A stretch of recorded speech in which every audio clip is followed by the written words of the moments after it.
అందరికీ నమస్కారం అండి. మీ అందరికీ తెలుసు ఆంధ్రప్రదేశ్ రాష్ట్రంలో విజయవాడ వేదికగా విజయవాడ ప్రాంతంలో అమ్మవారి శరవన్నవరాత్రి ఉత్సవాలు, కనకదుర్గ అమ్మవారి శరవన్నవరాత్రి ఉత్సవాలు అంటేనే ప్రతి ఒక్కరు కూడా ఈగర్గా వెయిట్ చేసే ఉత్సవాలు. చాలా భక్తి శ్రద్ధలతో ఈ ఉత్సవాలని జరుపుకోవడం ఒక ఎత్తు అయితే, చాలామంది భక్తులు అమ్మవారిని ఇక్కడికి వచ్చి ఇంద్రకీలాద్రి మీద ఉన్న అమ్మవారిని దర్శించుకోవడానికి అందరూ కూడా ఇక్కడికి వచ్చి ఆశీస్సులు తీసుకోవడానికి అందరూ కూడా ఇక్కడికి వచ్చే పరిస్థితి కూడా మీ అందరికీ కూడా తెలుసు. ప్రతి సంవత్సరం లాగానే లాస్ట్ ఇయర్ కూడా ఎక్కడ కూడా ఏ చిన్న ఇన్సిడెంట్ కూడా జరగకుండా సుమారుగా 13 లక్షల మంది భక్తులకి అమ్మవారి దర్శన భాగ్యాన్ని కల్పించి వాళ్ళ ఆశీస్సులు ఇచ్చే పరిస్థితి మనకు చూసుకున్నాం.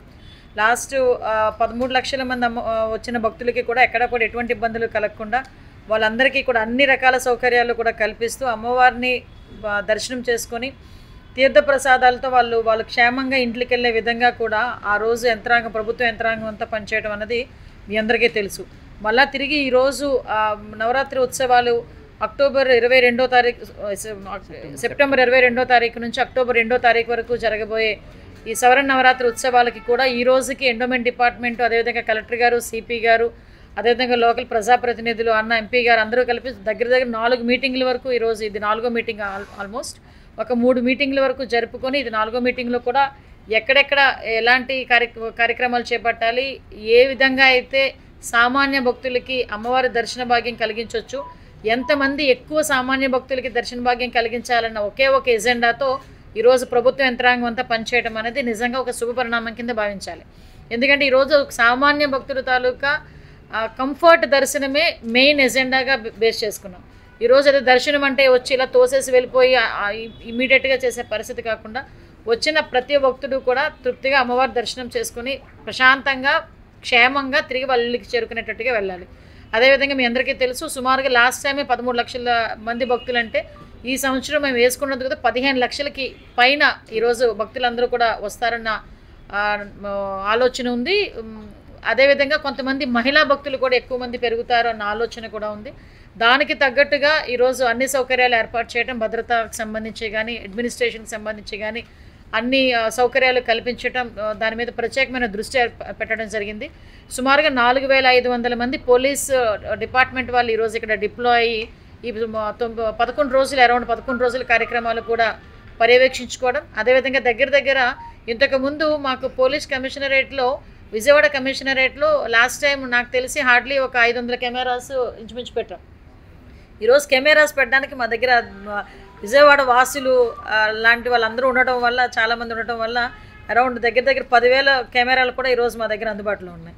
దగ్గర ఈరోజు 1000 కెమెరాలు పెట్టి పర్యవేక్షించడం ఒక ఎత్తు, దగ్గర ఒక 5-6 డ్రోన్స్ని ఏర్పాటు చేసుకొని ఆ డ్రోన్స్ ద్వారా కూడా పర్యవేక్షించుకొని ఈవెన్ ఒక మనకి రైల్వే స్టేషన్ ఏరియాలో ఒకటి, బస్ స్టేషన్ ఏరియాలో ఒకటి, అదేవిధంగా కొండ మీద ఒకటి, ఇక్కడ ఒకటి, పుష్కర్ ఘాట్ దగ్గర ఒకటి, ఇప్పుడు పున్నమి ఘాట్ దగ్గర ఒకటి, ఇవన్నీ కూడా మేము చేసుకొని మ్యాక్సిమం పోలీస్ సర్వేలెన్సెస్లో ఉండే విధంగా మేము ఏర్పాటు చేసుకోవడానికి కూడా సన్నద్ధమయ్యాం.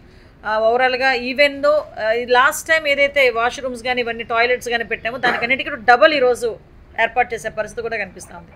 హోల్డింగ్ ఏరియాస్లో కూడా అన్ని వసతులతో కూడిన హోల్డింగ్ ఏరియాస్ని కూడా ఏర్పాటు చేసుకోవడం జరిగింది. మీకు సింగిల్ ఎజెండా అండి, ఈరోజు సామాన్య భక్తుడికి మంచి దర్శనం కలిగించాలి అనే మెయిన్ ఎజెండాతో సామాన్య భక్తుల తాలూకా దర్శనమే మెయిన్ ఎజెండాగా ఈరోజు మేము పనిచేసే కార్యక్రమానికి మేము అందరం కూడా శ్రీకారం చుట్టుకున్నాం. అంబులెన్స్ల దగ్గర నుంచి ఫైర్ డిపార్ట్మెంటు అందరినీ కూడా ఇక్కడ డిప్లాయ్ చేసి ఏ భక్తుడికి కూడా ఒక చిన్న ఇన్సిడెంట్ కూడా జరగకుండా 0 ఇన్సిడెంట్తో అందరూ కూడా హ్యాపీగా వచ్చి దర్శనం చేసుకునేటట్టుగా ఈరోజు ఏర్పాట్లన్నీ చేసుకున్నాం. దీనికి ప్రజలందరి దగ్గర నుంచి కూడా, అదేవిధంగా పత్రికా సోదరులు మీ ద్వారా కూడా మీ అందరి సహాయ సహకారాలు కూడా కోరుకుంటున్నాం. దసరా శరన్నవరాత్రి ఉత్సవాలు చాలా ఘనంగా జరుపుతున్నాం. ముఖ్యంగా లాస్ట్ టైంకి ఈసారికి పోలిస్తే లాస్ట్ టైం నుంచి ఈసారి అనుభవాలు దృష్టిలో పెట్టుకొని ఒక ఫీడ్బ్యాక్ రిపోర్ట్ తయారు చేసుకొని పోయిన సంవత్సరం ఎటువంటి షార్ట్ ఫాల్స్ ఉన్నాయన్నీ కూడా కవర్ చేసుకుంటూ ఈరోజు ఏర్పాట్లన్నీ చాలా భారీ ఎత్తున చేస్తున్నాం. ముఖ్యంగా పోయినసారికి ఈసారికి పోలిస్తే హోల్డింగ్ ఏరియా అని అంత మునుపు ఏదైతే ఉందో ఈసారి అత్యాధునిక వసతులతో మరొక హోల్డింగ్ ఏరియాని మనం ఏర్పాటు చేస్తున్నాము. అదేవిధంగా కుమరపాలెం వైపున ఒక క్యూ లైన్ ఆల్మోస్ట్ అంత మునుపు ఉన్న దానికంటే కూడా ఈసారి డబల్ లెంత్లో క్యూ లైన్ ఏర్పాటు చేశాము. ఈసారి అన్నదాన సత్రం కూడా కొత్త అన్నదాన సత్రం వచ్చింది కాబట్టి అక్కడ కూడా మనకు చాలా వెసులుబాటు ఉంటుంది. తర్వాత ఈసారి ఆపరేషన్ కమాండ్ కంట్రోల్ ఏదైతే ఉందో దీన్ని పోయినసారి మనము ఫస్ట్ టైం 2024లో ఫస్ట్ టైం దీన్ని ఆపరేషనలైజ్ చేసాం. అంతకుముందు కూడా ఊరికే నామకే వాస్తు ఒక కంట్రోల్ రూమ్ ఉండేది. అయితే పోయినసారి అన్ని డిపార్ట్మెంట్స్ అన్ని శాఖల సమన్వయంతో ప్రతి ఒక్క ప్రతినిధి కూడా ప్రతి ఒక్క డిపార్ట్మెంట్స్ ప్రతినిధి కూడా ఈ ఆపరేషన్ కమాండ్ కంట్రోల్ ఉన్నట్టు ఎటువంటి సమన్వయ లోపం లేకుండా లాస్ట్ చేశాము. అది ఈసారి ఇంకా బాగా పోయినసారి 2-3 డిపార్ట్మెంట్స్ మిస్ అయినాయి. ఈసారి కొంత వారిని కూడా కలుపుకొని భక్తులకి అన్ని సేవలు అందించడానికి సమాయత్తమవుతున్నాము. అదేవిధంగా ఈసారి టెక్నాలజీ పరంగా మీకు అందరూ తెలుసు, ఎన్టీఆర్ పోలీస్ కమిషనరేట్ లాస్ట్ 1 ఇయర్లో పోయిన సంవత్సరం ఈ రోజు నాటికి అంటే పోయిన దసరాకి మన దగ్గర 3 డ్రోన్లు ఉంటే ఈసారి ప్రజాప్రతినిధులు అదేవిధంగా ఫిలాంథ్రఫిస్టులు విజయవాడ నగరవాసుల యొక్క సహకారంతో ఈరోజు 42 డ్రోన్స్ మనం సమకూర్చుకుని ఉన్నాం. అంత మునుపు మనకి 2000 కెమెరాలు ఉండేవి మొత్తం ఎన్టీఆర్ పోలీస్ కమిషనరేట్లో. ఈసారి దానికి అదనంగా 10,000 కెమెరాస్ మనం పెట్టించడం జరిగింది. అంటే దాదాపు 12,000 కెమెరాస్ ఈరోజు విజయవాడ నగర పోలీస్ కమిషనరేట్లో ఉన్నాయి. ఆర్టిఫిషియల్ ఇంటెలిజెన్స్ టూల్స్ అంత మునుపు లాస్ట్ దసరాకి మనకు అస్త్రం టూల్ లేదు, ఈసారి మనకు అస్త్రం టూల్ ఉంది. అదేవిధంగా ఈ సర్వీస్ ప్రొవైడర్స్తో కూడా మాట్లాడుతున్నాము. క్రౌడ్ ఏదైతే ఉందో ఎంత క్రౌడ్ ఉంది అని ప్రెడిక్ట్ చేయడము.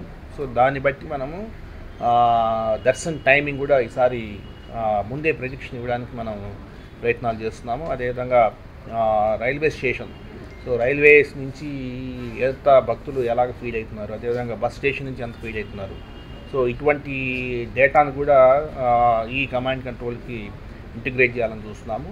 అంటే అదేవిధంగా డ్రోన్స్ కూడా ఈసారి క్రౌడ్ కౌంటింగ్కి ఏమన్నా మనం ఉపయోగించవచ్చు అనేది కూడా పరిశీలిస్తున్నాము. ఇప్పటికే కొందరు సాఫ్ట్వేర్ కంపెనీస్తో మాట్లాడడం జరిగింది. సో డ్రోన్ ఫీడ్ మీద ఆర్టిఫిషియల్ ఇంటెలిజెన్స్ సాఫ్ట్వేర్ నడిపి మనకి క్రౌడ్ కౌంటింగ్ ఇవ్వగలిగితే బాగుంటుందని చెప్పేసి వారికి అభ్యర్థించడం జరిగింది. దాన్ని కూడా మనం చూస్తున్నాము. అదేవిధంగా అంబులెన్స్ కావచ్చు, last time missing child tracking మన జిల్లా కలెక్టర్ గారు చొరవ తీసుకొని భవానీ దీక్షలకు పెట్టారు. ఈసారి ఇంకా పగడ్బందీగా మిస్సింగ్ చైల్డ్ ట్రాక్ చేయడము, ఇటువంటి అన్నీ కూడా వినూత్న పద్ధతులు. ఎందుకంటే విజయవాడ అనేది మనం క్యాపిటల్ ఏరియాలో ఉన్నాము. సో మనం అందరికీ ఆదర్శంగా ఉండాలి. ఈసారి ఒకవైపున అసెంబ్లీ నడుస్తూ ఉంది, మరొక వైపున విజయవాడ ఉత్సవం నడుస్తూ ఉంది, మరొక వైపున ఫ్రీ బస్ ఏదైతే ఉందో దానివల్ల మహిళలు ఎక్కువ సంఖ్యలో తరలి వచ్చే అవకాశం ఉంది. మరొక వైపున కొంత వర్షాలు గట్టిగా మంచిగా పడుతున్నాయి, ప్రజలందరూ కూడా సుఖ సంతోషాలతో ఉన్నారు. కాబట్టి కొంత పోయినసారి 13 లక్షలు వస్తే ఈసారి ఇంకొక 3-4 లక్షలు పెరుగుతుందేమో అన్న ఆలోచన అయినా కూడా దానికి అనుగుణంగా అన్ని ఏర్పాట్లు చేస్తున్నాము.